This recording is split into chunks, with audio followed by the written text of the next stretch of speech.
Frankenstein. Cuarta carta. A la señora de Saville, Inglaterra. 5 de agosto de 1700. Ha ocurrido algo tan extraordinario que no puedo dejar de comunicártelo, aunque es muy posible que podamos vernos antes de que estos papeles lleguen a tus manos. El pasado lunes, 31 de julio, nos hallábamos casi totalmente rodeados por el hielo, que cercaba el barco por todos lados, dejando apenas lugar para continuar a flote. La situación era cada vez más peligrosa, puesto que nos envolvía una espesa niebla. En consecuencia, nos vimos obligados a permanecer al pairo aguardando un cambio favorable en las condiciones atmosféricas. Por más o menos a las 2 de la tarde, la bruma comenzó a disiparse y pudimos contemplar una llanura de hielo irregular que se extendía hasta el infinito. Algunos de mis hombres empezaron a lamentarse e incluso yo mismo fui presa de inquietud cuando, de improviso, un insólito espectáculo nos llamó la atención y distrajo nuestros pensamientos de la desagradable situación en la que nos encontrábamos. Observamos a media milla de distancia un trineo tirado por perros que corría en dirección norte.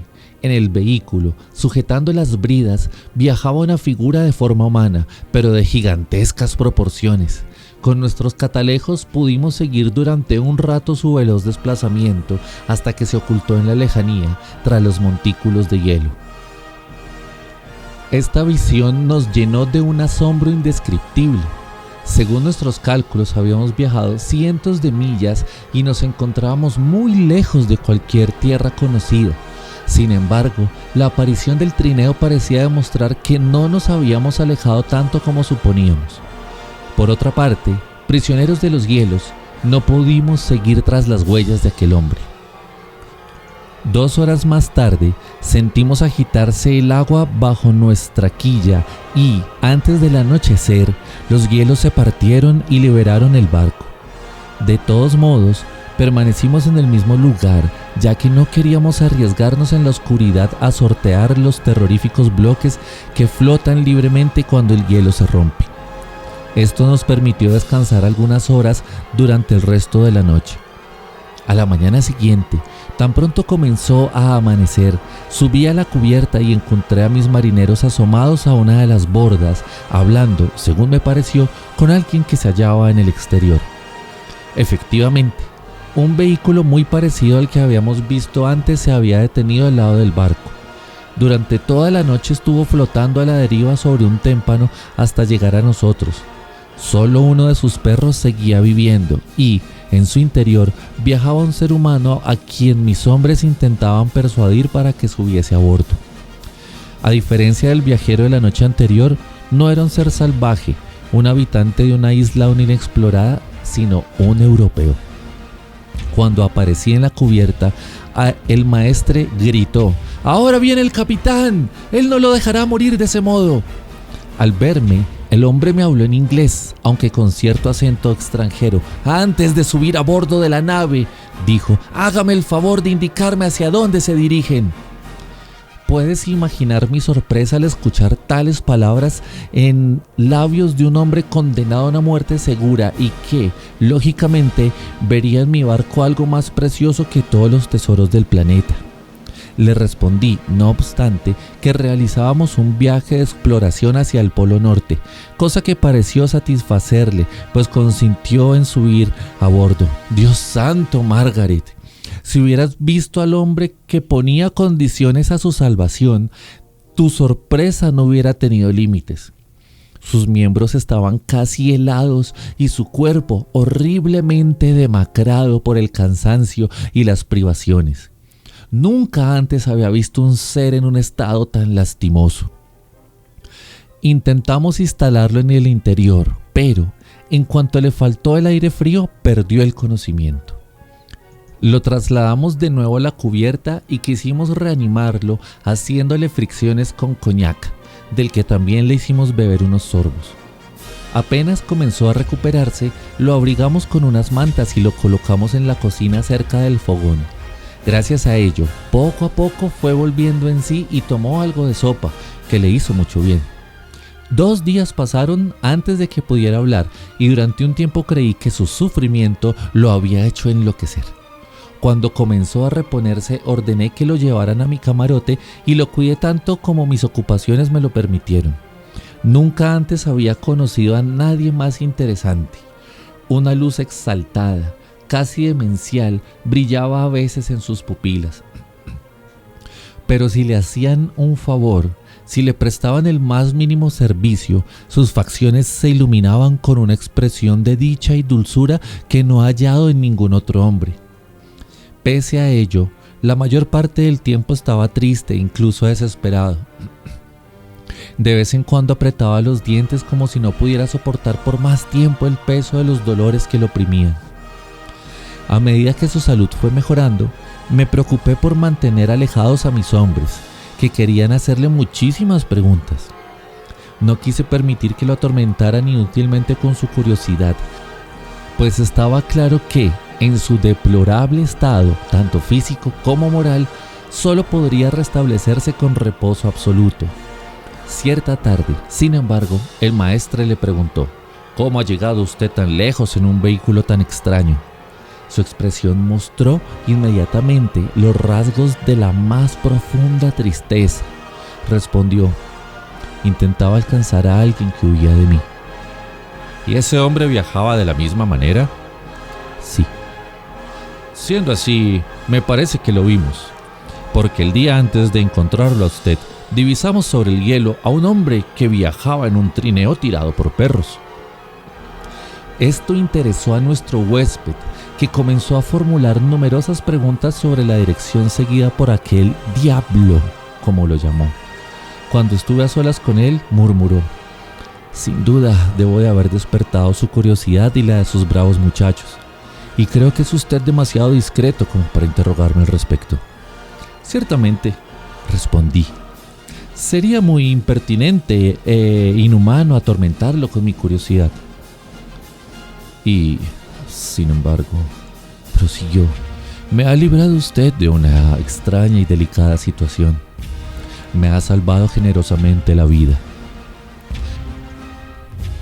Algo más tarde quiso saber si creía que el hielo, al romperse, habría hecho desaparecer el otro trineo. Le respondí que no era posible afirmarlo con certeza, puesto que el hielo se había roto hacia la medianoche y, por lo tanto, el hombre había tenido tiempo suficiente para llegar a un lugar seguro. No era posible asegurar nada al respecto. A partir de entonces, una mayor vivacidad animó su cuerpo exhausto. Mostraba grandes deseos de hallarse de nuevo en la cubierta para vigilar personalmente la posible aparición del trineo que apareció primero.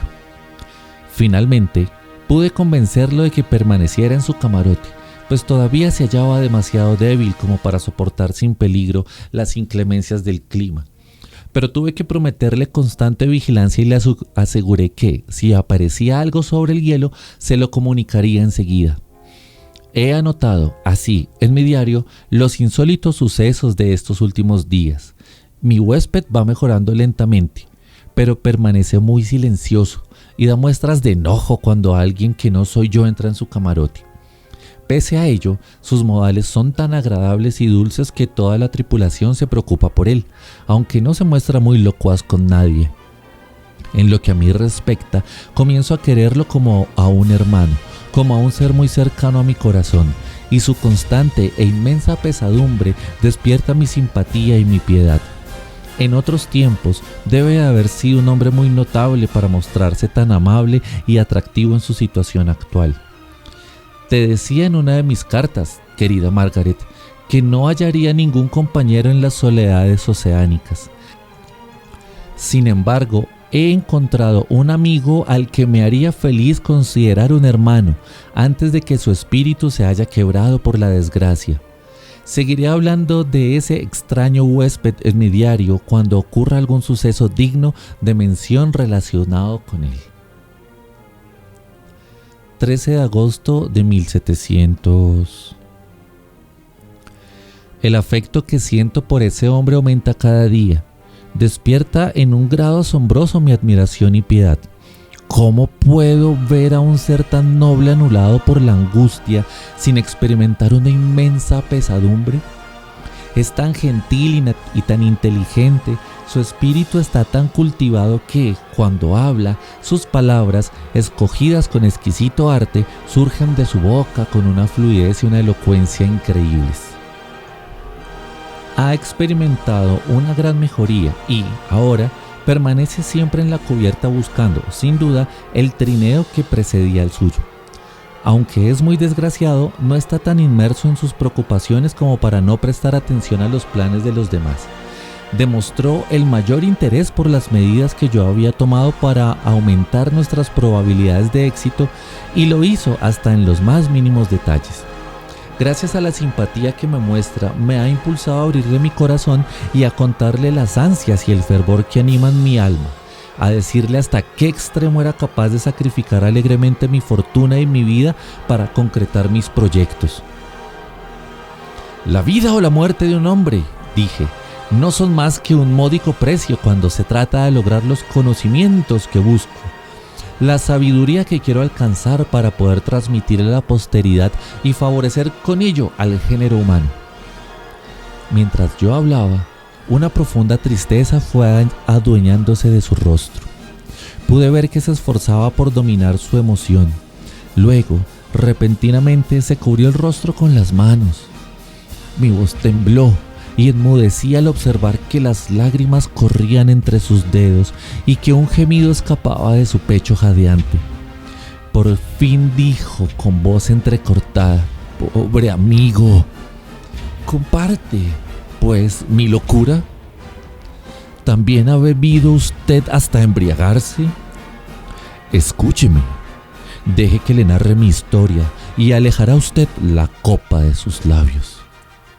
Extrañas palabras, ya puedes imaginar cómo incitaron mi curiosidad, pero el gran dolor que había sufrido mi amigo acabó con sus escasas fuerzas y necesitó muchas horas de descanso y de tranquila conversación para recuperar su equilibrio.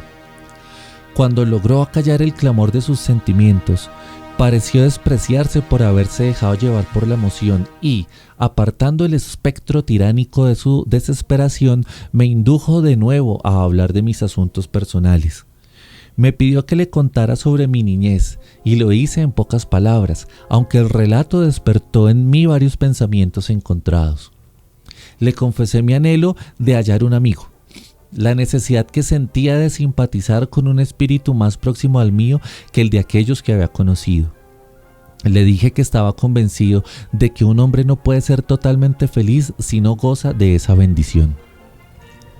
«Estoy de acuerdo con usted», me respondió. «Los hombres somos seres incompletos. Vivimos tan solo a medias y alguien más sabio, mejor que nosotros mismos, cosa que debe ser un verdadero amigo, no está a nuestro lado para ayudarnos, para mejorar nuestra naturaleza débil e imperfecta. Tuve un amigo que era el más noble de los hombres y puedo, pues, considerarme en condiciones de hablar sobre la amistad con conocimiento de causa. Usted tiene esperanzas, tiene el mundo entero ante sí, no hay razón alguna para desesperar. Yo, por el contrario, lo he perdido todo y ya no puedo comenzar mi vida de nuevo». Al mismo tiempo que decía estas palabras, su rostro tomó una expresión de tranquila serenidad, de resignación que me oprimió el pecho. Luego cayó y pronto se retiró a su camarote.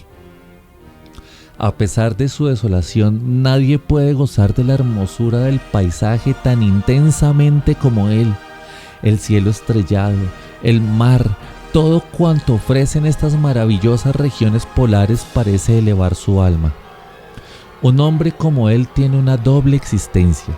Es capaz de haber soportado todas las desgracias y estar aniquilado por las desilusiones, pero cuando realiza un ejercicio de introspección, se convierte en un espíritu celestial rodeado por un halo mágico que ni las penas ni la locura pueden franquear. ¿Te burlarás de la pasión con que hablo de este individuo viajero? En verdad no lo harías si lo hubieras conocido. Los libros y tu vida, lejos del mundo, han educado y refinado tu espíritu y te han hecho un tanto escéptica. pero también tú te inclinarías ante los extraordinarios méritos de esta criatura maravillosa. Me esforcé por descubrir qué cualidad lo eleva tanto por encima de todos los hombres que he conocido hasta ahora. Creo que es algo intuitivo, un poder de juicio, rápido e infalible al mismo tiempo. Una percepción de las causas de las cosas, de una claridad y precisión singulares. Agrega a todo aquello su facilidad de palabra y su voz, en la que las diversas entonaciones son como una música para el alma. 19 de agosto de 1700. Ayer mi huésped me dijo: usted ya debe intuir, capitán Walton, que he soportado más reveses de los que seguramente nadie haya conocido. Hace tiempo decidí que me llevaría a la tumba el secreto de mis males, pero usted me ha hecho cambiar de propósito. Anhela el conocimiento y la sabiduría como lo hice yo durante muchos años, y deseo ardientemente que el cumplimiento de sus proyectos no sea, como para mí, semejante a una serpiente venenosa. No sé si el relato de mis desgracias tendrá para usted alguna utilidad, pero, como veo que sigue un camino igual que el mío, arriesgándose a peligros idénticos a los que me han convertido en lo que ahora soy, creo que podrá extraer de mi historia alguna experiencia que pueda serle útil si el éxito le sonríe o, en caso contrario, pueda consolarlo en su fracaso. Prepárese para escuchar un relato que podrá parecerle sobrenatural. Si nos hallamos ante un paisaje menos impresionante, temería que no me creyera y me considerara ridículo. Pero en el seno de estas regiones salvajes y misteriosas parecen verosímiles muchas cosas que, en cualquier otra parte, provocarían la risa de quienes desconocen las inmensas posibilidades de la naturaleza.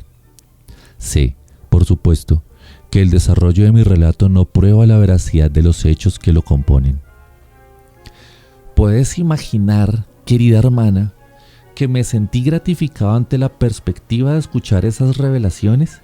Sin embargo, no podía soportar la idea de que estas confesiones reanimasen el sufrimiento de mi huésped, pero al mismo tiempo estaba impaciente por escucharlas, movido en parte por la curiosidad y en parte por el deseo de mejorar la suerte de ese hombre, si eso estaba en mis manos.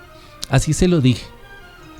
Le estoy agradecido por su amabilidad, pero no era necesario, respondió.